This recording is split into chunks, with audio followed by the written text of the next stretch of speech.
Nah, kali ini saya akan membagikan 7 titik ditambah dengan 5 yang di video saya sebelumnya untuk kalian yang sedang batuk pilek atau sedang tidak enak badan. Kamu bisa gunakan alat acupressure seperti ini atau bentuk yang lainnya, dan boleh digunakan ke anak-anak. Simak ya, ini dia titiknya.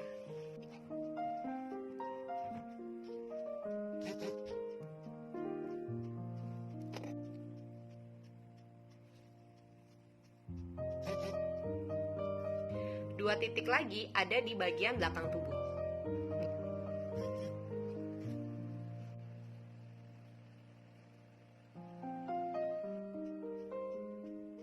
Semoga membantu dan cepat sembuh.